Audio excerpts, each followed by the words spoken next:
Good morning students. आज हम stereo chemistry के पार्ट 6 में रेजोल्यूशन ऑफ एनेंशियोमर्स को डिस्कस करेंगे। एनेंशियोमर्स जो होते हैं उनका रेजोल्यूशन किस तरह से किया जाए। तो सबसे पहले आपको एनेंशियोमर्स का रेजोल्यूशन का मीन क्या है कि रैसिमिक मिक्सचर है। रैसिमिक मिक्सचर का मीन क्या होता है कि रैसिमिक मिक्सचर में जो एनेंशियोमर्स का पेयर होता है वो इक्विमोलर कॉन्सेंट्रेशन में इक्विमोलर मिक्सचर होता है। रैसिमिक मिक्सचर दोनों ही समान मात्रा में समान क्वांटिटी में उसमें उपस्थित रहते हैं। अब हमें उस रैसिमिक मिक्सचर में से वो जो एनेंशियोमर्स हैं उनको अलग करना है। तो अलग करने के लिए जो प्रोसेस हम काम में लेंगे उसी को ही हम बोल देते हैं methods of resolution of enantiomers. Racemic mixture जो होता है वो लिक्विड और वेपर फेज में जो फिज़िकल प्रॉपर्टीज़ होती हैं वो बिल्कुल प्योर एनेंशियोमर्स की तरह ही दिखाई देते हैं, लेकिन सॉलिड फेज में इनके अंदर जो प्रॉपर्टीज़ होती है वो उनसे प्योर एनेंशियोमर्स से डिफरेंट हो जाती हैं। रैसिमिक मिक्सचर जो होता है वो भी क्या होता है, ऑप्टिकली इनएक्टिव होता है। इसी तरह से मीसो जो कंपाउंड होते हैं, जो हमने लास्ट लेक्चर में दो टर्मिनोलॉजी पढ़ी थी, एक रैसिमिक मिक्सचर और एक मीसो कंपाउंड, तो ये दोनों ही क्या होते हैं, ऑप्टिकली इनएक्टिव होते हैं, बट दोनों सेम नहीं होते हैं। रैसिमिक मिक्सचर तो क्या होता है, अ पेयर ऑफ एनेंशियोमर्स, कि दो एनेंशियोमर्स हैं उनका जो जोड़ा है उसको हमने बोल दिया अगर सेम अमाउंट में है, सेम कॉन्सेंट्रेशन में है, तो उनको क्या बोलते हैं, इक्विमोलर कॉन्सेंट्रेशन है उनका, तो हमने उस मिक्सचर को नाम दे दिया रैसिमिक मिक्सचर। तो वो उसका ऑप्टिकल इनएक्टिव होने का रीज़न क्या होता है कि दोनों ही जो एनेंशियोमर्स होता है उनका पीपीएल के प्रति डिफरेंट बिहेवियर होता है, तो दोनों एक दूसरे के बिहेवियर को कैंसिल कर देते हैं और जो टोटल नेट रिजल्ट आता है वो आ जाता है कि पीपीएल जो होती है वो किसी भी डायरेक्शन में आपका रोटेट नहीं होगा। तो इसलिए हम इसे बोल देते हैं कि racemic mixture is optically inactive compound. जबकि मीसो कंपाउंड जो होता है उसके अंदर within a molecule plane of symmetry पाई जाती है, जिसकी वजह से टू इक्वल हाफ्स हो जाते हैं जो कि एक दूसरे के मिरर प्लेन हो जाते हैं और सुपर इम्पोजिबल मिरर इमेज मिलती है। तो उसको हमने बोल दिया है कि मॉलिक्यूल एक ही मॉलिक्यूल है, एक ही कंपाउंड है और उस कंपाउंड के अंदर क्या होते हैं कि प्लेन ऑफ सिमेट्री होने की वजह से टू इक्वल हाफ में डिवाइड हो गया और दोनों का ही पीपीएल के प्रति जो बिहेवियर है वो डिफरेंट होता है और वो एक दूसरे के प्रभाव को कैंसिल कर देते हैं। इसे हम बोल देते हैं इंटरनल कंपनसेशन। तो मीसो कंपाउंड्स जो होते हैं वो ऑप्टिकली इनएक्टिव होते हैं, किसकी वजह से, बिकॉज ऑफ इंटरनल कंपनसेशन। और जबकि जो रैसिमिक मिक्सचर आपका होता है वो ऑप्टिकली इनएक्टिव होता है because of the external compensation. अब हम क्या देखते हैं, हमें इनको अलग अलग करना है।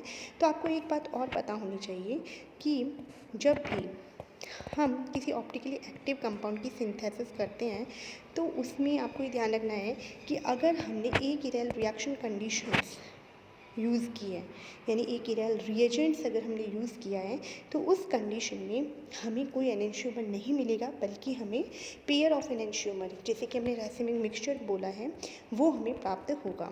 जैसे फॉर एग्जांपल आपको यहाँ दिखाया गया है beta methyl styrene. Beta methyl styrene के ऊपर अगर हम HBr का एडिशन कराते हैं तो HBr जो है वो एक इरेल रिएजेंट है, तो इसकी अगर हमने इसकी रिएक्शन कराई है तो हम क्या देखते हैं कि हमें रैसिमिक मिक्सचर मिलेगा, कोई एनेंशियोमर नहीं मिलेगा।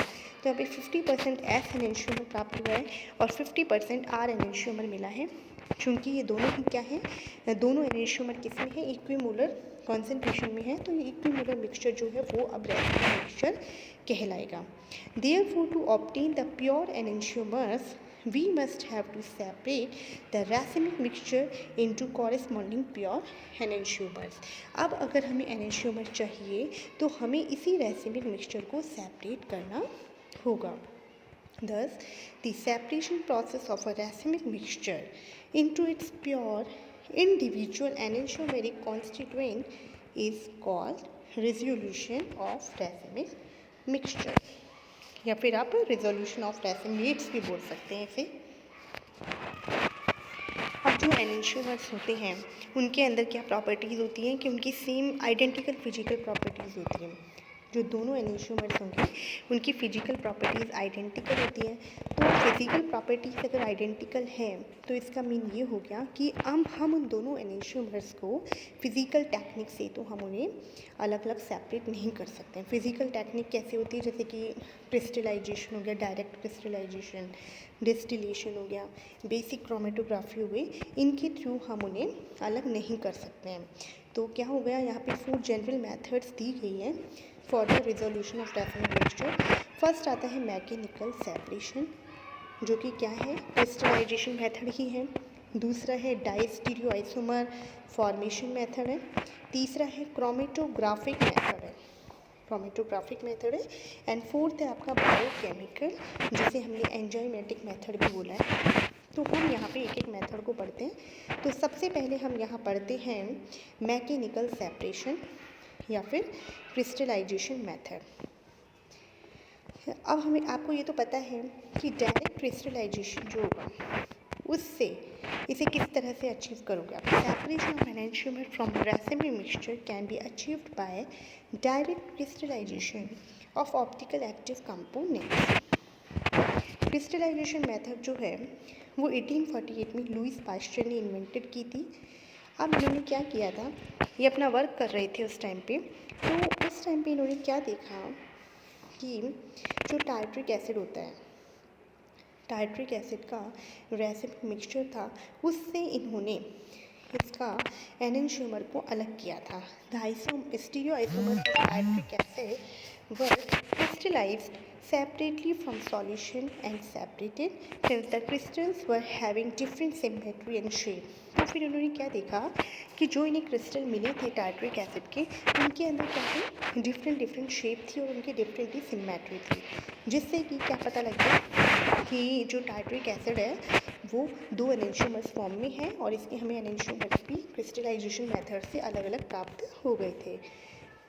Resolution of tartric acid was achieved by Louis Pasteur by crystallizing them as RS form of sodium ammonium nitrate। Sodium ammonium titrate ये आपका लेफ्ट हैंड क्रिस्टल है, एक sodium ammonium titrate right handed crystal हमें मिला था, Lewis pasture को मिला था, जो कि क्या था, एक दूसरे टाइप का एनेंशियोमर है। तो इस तरह वैसे ये रेयर मेथड है, तो लुईस पास्चर ने ही इसको इन्वेंटेड किया था और इससे ये अलग अलग क्रिस्टल्स का फॉर्मेशन हो गया, अलग अलग एनेंशियोमर्स उसमें सेपरेट कर दिया। सेकेंड मेथड आता है डाइस्टीरियोआइसोमर फॉर्मेशन मेथड, ये भी लुईस पास्चर ने ही इन्वेंटेड की है। अब देखते हैं इसमें क्या होता है, जो रैसिमिक मिक्सचर होता है उसे सबसे पहले तो हम किस में कन्वर्ट किया जाता है, मिक्सचर ऑफ डाइस्टीरियोआइसोमर्स में कन्वर्ट किया जाता है। फिर उन डाइस्टीरियोआइसोमर्स जो मिलते हैं उनसे फिर डाइस्टीरियो आइसोमर जो होता है उसे उस एनेंशियोमर के रूप में चेंज कर दिया जाएगा। तो सबसे पहले किसका फॉर्मेशन करना होगा, इसमें डाइस्टीरियो आइसोमर्स का फॉर्मेशन करना होगा। जो डाइस्टीरियो आइसोमर्स होते हैं उनके अंदर क्या होता है, डिफरेंट तो फिजिकल प्रॉपर्टीज़ होती है और डिफरेंट ही केमिकल प्रॉपर्टीज़ होती है। तो डिफरेंट फिजिकल और केमिकल प्रॉपर्टीज़ होने की वजह से जो डाइस्टीरियो आइसोमर्स होते हैं उन्हें ईजिली सेपरेट किया जा सकता है by the physical method, like fractional crystallization है, फ्रैक्शनल डिस्टिलेशन है। After separation of diastereoisomers each of them is converted back into individual enantiomers of racemates by suitable reaction. तो इस रिएक्शन में क्या करना होगा, सबसे पहले तो जो रैसिमिक मिक्सचर होता है उसे कन्वर्ट कर दिया जाएगा मिक्सचर ऑफ डाइस्टीरियोआइसोमर्स में। फिर जो डाइस्टीरियोआइसोमर्स मिलेंगे उन डाइस्टीरियोआइसोमर्स को फिर वापस से हम कन्वर्ट कर देंगे किसमें, जो इंडिविजुअल एनेंशियोमर है उसमें। फॉर एग्जांपल यहाँ देखिए, R and S form of 2-hydroxypropanoic acid is in an equimolar mixture can be converted into a mixture of diastereoisomers by reacting it with S-brucine। देखो हमारे पास क्या है, रैसिमिक मिक्सचर है। रैसिमिक मिक्सचर का मीन क्या होगा कि 50% R होगा और 50% ही S होगा। R और S जो है वो हमने एनेंशियोमर्स के लिए नोमेनक्लेचर यूज़ किया है, जिसके नोमेनक्लेचर के रूल्स हम नेक्स्ट पार्ट में डिस्कस करेंगे, जो आगे वाले फर्दर पार्ट हम इसमें पढ़ेंगे उसमें। तो ये अभी हमने R और S लिख रखा है 2-हाइड्रोक्सीप्रोपेनोइक एसिड का, तो दोनों ही क्या हो जाएंगे, दोनों एनेंशियोमर एक दूसरे के और सेम मतलब इक्विमोलर कॉन्सेंट्रेशन में है, तो ये हो गया आपका रेसमिक मिक्सचर। जब इस रेसमिक मिक्सचर पे आपने किसकी रिएक्शन कराई है, ऑप्टिकली एक्टिव कंपाउंड की रिएक्शन कराई है, यानी S-ग्रुप्सीन की, तो अब इस कंडीशन में क्या मिल जाएगा आपको, डाइस्टीरियो आइसोमर मिल जाएगा। जैसे क्या बन जाएगा, अब ये आपका जो रेसमिक मिक्सचर है वो सेपरेट हो गया और सेपरेट किस में हुआ है, डाइस्टीरियो आइसोमर्स में। एक तो मिल गया RS डाइस्टीरियोमर और एक मिल गया है आपको SS डाइस्टीरियोमर। अब जो ये डाइस्टीरियोमर बने हैं, इन डाइस्टीरियोमर्स को हम इनके कॉरेस्पॉन्डिंग जो एनेंशियोमर्स हैं उनके अंदर ही कन्वर्ट करेंगे। अब उसमें क्या किया जाता है, क्योंकि ये S-ब्रूसीन जो है वो एक ऑप्टिकली एक्टिव कंपाउंड है। अब देखिए यहाँ पे we can see from above example that the enantiomeric mixture of 2-hydroxypropanoic acid can be easily converted into corresponding diastereomeric salts by reacting with the optically pure base called S-ब्रूसीन। ये भी आपने देखा, racemic mixture था, racemic mixture पे optically active reagent की क्योंकि हमने reaction कराई और वो किस में कन्वर्ट हो गया है, वो कन्वर्ट हो गया है डाइस्टीरियोमर्स में। Both the diastereomeric salt can be separated by fractional crystallization. Fractional crystallization से इन दोनों डाइस्टीरियोमर्स को हमने अलग अलग कर लिया और फिर द सेपरेटेड डाइस्टीरियोमर जो हमें मिले हैं can be converted into respective pure enantiomer of 2-hydroxypropanoic acid by simple acidic hydrolysis। देखिए यहाँ पे RS डाइस्टीरियोमर और SS डाइस्टीरियोमर जो है वो अब हमें अलग अलग मिल गए हैं।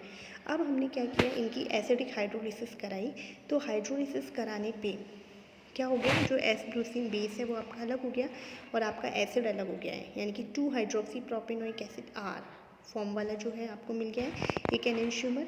इसी तरह से दूसरा जो S एनेंशियोमर है वो भी आपको मिल गया है जब आपने इसकी हाइड्रोलिसिस करा ली है।